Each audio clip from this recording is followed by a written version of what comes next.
రాష్ట్రంలో మద్యం దుకాణాల కేటాయింపు కోసం ఇవాళ్టి నుంచి దరఖాస్తులు స్వీకరించనున్నారు. ఈ మేరకు ఎక్సైజ్ శాఖ మార్గదర్శకాలను జారీ చేసింది.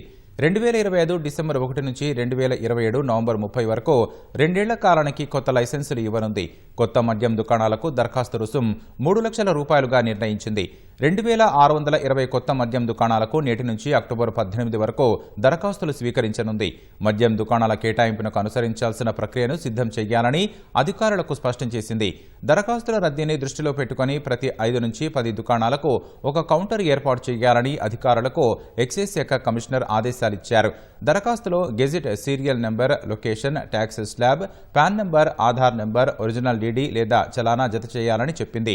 మద్యం దుకాణాల కేటాయింపులో గౌడ్స్కు 15%, ఎస్సీలకు 10%, ఎస్టీలకు 5% రిజర్వేషన్ ఇచ్చింది. రిజర్వేషన్ దరఖాస్తుదారులకు కుల ధృవీకరణ పత్రాన్ని తప్పనిసరిగా జత చేయాలని పేర్కొంది.